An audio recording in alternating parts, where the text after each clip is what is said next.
राधे राधे साहब, आप सब लोग कैसे होंगे? अच्छे होंगे, स्वस्थ होंगे, एकदम मस्त होंगे। और क्या हाल चाल हैं आप सब लोगों के? तो आप लोगों को मैंने 2 दिन पहले एक वीडियो डाली थी कोट 1 की, तो आज मैं फिर कोट 1 की वीडियो डाली राम कथा की। तो आप कोट 1 में जो कथा चल रही है बहुत ही भव्य और दिव्य, बहुत ही अच्छे उसमें, तो आप सब लोग प्लीज़ मेरी इस वीडियो को देखें, लाइक करें, शेयर करें, सब्सक्राइब करें और आगे बढ़ाते जाएं और सब लोग देखते जाएं। तो जय श्री कृष्णा, राम, जय श्री राम, जय श्री राम, जय श्री राम। चरित्र राम राज्य की भावना सबके हृदय में प्रतिष्ठित है। इसलिए जन गण मन अधिनायक हे श्री राम जी आपकी जय। आप ही भारत भाग्य विधाता हैं। वस्तुतः भारत के भाग्य विधाता कौन है? भगवान श्री राम की मंगलमयी कथा चल रही है। महाराज जी, भारत भाग्य विधाता नहीं, सारी सृष्टि के भाग्य विधाता श्री राम जी हैं। क्योंकि राम जी के चरित्र के अनुसंधान के बिना जीवन में मनुष्यता नहीं आ सकती है। मनुष्य के आकार में दिखने पर भी सब मनुष्य नहीं होते। मनुष्य के जैसी आकृति होती है पर वो मनुष्य नहीं होते हैं। तो मनुष्य की आकृतियों में मनुष्यता का आधान करने वाला तत्व कौन है? वो भगवान श्री राम है। यही है भारत भाग्य विधाता। और ये भारतवासियों को अपने रामत्व की प्रतिष्ठा करके, अपने दिव्य चरित्र की प्रतिष्ठा करके उन्होंने ऐसा बना दिया कि महाकवि जयशंकर प्रसाद जी ने कहा, जगे हम लगे जगाने विश्व, लोक में फिर फैला आलोक, अखिल संस्कृत मोहतम कुंज हुआ तब नाश, अखिल संस्कृति हो उठी अशोक। सबसे पहले हम जगे, क्योंकि रामकृष्ण के चरित्र को हमने आदर्श के रूप में अपनाया। फिर हमने पूरे विश्व को जगाया। जगे हम लगे जगाने विश्व, लोक में फिर फैला आलोक। और जब आलोक फैला तो मोहतम कुंज हुआ तब नाश, और अखिल संस्कृति अथवा अखिल संस्कृति तो उठी अशोक। शोक नहीं, सर्वत्र भगवत दृष्टि। तो कहते भाई, जब श्री राम ही भारत राष्ट्र हैं, तो उन भारत राष्ट्र रूपी राम जी के श्री अंग में, भारत भाग्य विधाता श्री राम जी के अंग में कौन कौन विराजमान है? बोले पंजाब, सिंध, गुजरात, मराठा, द्राविड़, उत्कल, बंग, विंध्य, हिमाचल, यमुना, जमुना, उच्छल जलधि तरंग है। ये गंगा यमुना ही मानो प्रभु के श्री अंग के गौर और नील वस्त्र हैं। ये धारण किए हुए हैं भगवान। पंजाब, सिंध, गुजरात, मराठा, द्रविड़, उत्कल, बंग, विंध्य, हिमाचल, ये सारा भगवान का ही स्वरूप है। श्री राम राष्ट्र हैं तो राष्ट्र श्री राम हैं। और उच्छल जलधि तरंग, ये राष्ट्र देवता श्री राम जी, ये जलधि तरंग, ये समुद्र तरंगायित होकर आपके चरणों का प्रक्षालन कर रहा है, आपके चरणों को धो रहा है, आपके चरणों में जलांजलि अर्पित कर रहा है, भावांजलि अर्पित कर रहा है। उच्छल जलधि तरंग।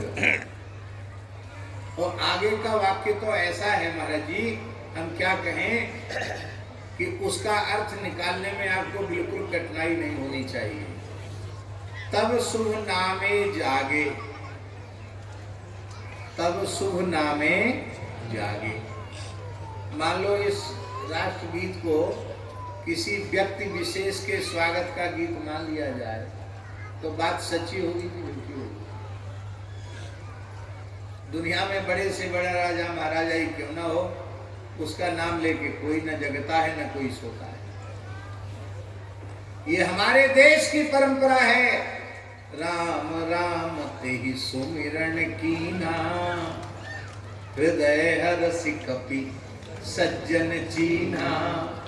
केवल भारत में नहीं, भारत के एक द्वीप लंका में रहने वाले विभीषण भी उठते ही राम राम कहते हैं। और हमारे यहाँ मोनी जी महाराज, हमारे यहाँ रास बिहारी लीला करते हैं,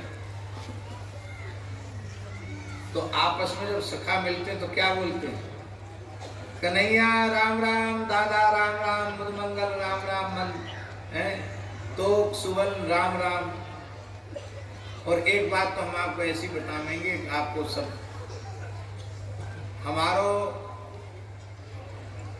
वैसे तो पूरा ब्रज ही ठाकुर जी के नाते हमारो अपनो है, पर परासौली गांव को हम अपना मानते हैं। क्यों मानते हैं? इसलिए मानते हैं कि पूज्य बाबा ठाकुरदास जी आज्ञा दे गए। बाबा ने कहा 40 वर्ष तक पूज्य श्री भक्तमाली जी ने इस गांव को गोद लेकर के रखा, अब ये हम आपको सौंप रहे हैं, इस गांव को आप अपना गांव मानना। महापुरुष की आज्ञा हो गई तो कोई माने चाहे मत माने, हम माने हमारो ब्रज को गांव परासौली है, चंद्र सरोवर परासौली ब्रज को गांव है, और गांव को मान, गांव बारे हमें अपनो माने और विशेष बात। उज्जैन कुंभ में महाराज जी हम हवन कर रहे थे, भीड़ बहुत थी, तो कुछ लोग खड़े थे साधु लोग कि कम से कम हवन तो शांति से कर लें, भीड़ तो कहीं रुक जाती है। तो और सभी भीड़ तो रुक गई महाराज जी, और जब परासौली की गोपी आई, हे रहंदे हमारे गांव को बाबा जी, हम तो मिलवे को रोक रहा, एक धक्का दिया बाबा जी ने, और मैया वहीं पहुंची जहां हवन कर रहे थे। अब लोग दौड़े, मैंने छूना मत दे हमारे गांव की, इनको अधिकार है, हम चाहे जहां बैठे हों ब्रजवासी कहूं आए सके। भैया द्वारका में तो रुके कहाँ? द्वारका में ब्रजवासी गए तो रुके कहाँ? बने रहो द्वारकाधीश, हमारे तो कन्हैया हो, तो द्वारका में तो रुके ना, यहाँ कहाँ रुकेंगे? उज्जैन में ब्रजवासी हृदय से प्रेम करते हैं, प्रेम मानते हैं। तो ये इस बात पर हमें याद आई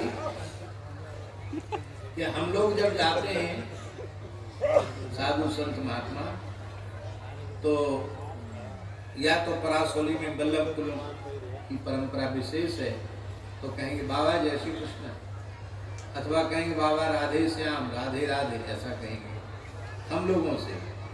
और जब परस्पर मिलेंगे तो चाहे बल्लभ कुली हो, चाहे रामानंदी हो, चाहे निम्बारकी हो, चाहे गौड़िया हो, कोई बने रहे, आपस में मिलेंगे, काका राम राम, भैया राम राम, दादा राम राम, आपस में राम राम करेंगे। और दूसरे बाहर वाले भक्तों से मिलेंगे तो भी कहेंगे राधे राधे जय श्री कृष्ण, आपस में मिलेंगे तो राम राम करेंगे। तो तब शुभ नामे जागे, कौन ऐसा भारतीय है जो उठते ही राम राम न करते? तब शुभ आशीष मांगे, और सब प्रभु से ही आशीर्वाद मांगते हैं, हे प्रभु आज का दिन बहुत अच्छा बीता है, गाहे तब जय गाथा। ये जय गाथा है रामचरितमानस, क्योंकि आसुरी शक्ति, आसुरी शक्तियों का प्रतीक है रावण, और उस पर विजय करके श्री राम राज्य की प्रतिष्ठा रामचरित्र के माध्यम से हुई है, और जन जन में राम कथा गाई जाती है, इसलिए गाहे तब जय गाथा। गाने से क्या होगा? जन गण मंगल दायक जय है। जब ये गाते हैं भारतवासी लोग तो मंगलदायक जय है, मंगलदायक होती है, क्योंकि मंगल भवन अमंगल हारी, द्रवहु सुदशरथ अजर बिहारी। मंगल भवन अमंगल हारी, उमा सहित जेहि जपत पुरारी। इसलिए जनगण मंगल दायक जय है, भारत भाग्य विधाता। आप भारत भाग्य विधाता प्रभु श्री राम जी हैं, इसलिए जय है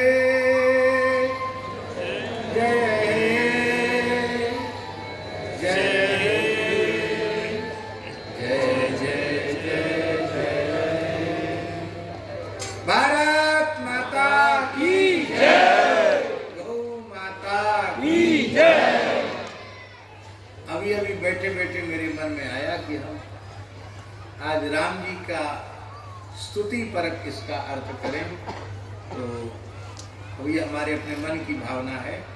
अच्छो लगे तो मान लीजिए, नहीं तो कोई बात नहीं।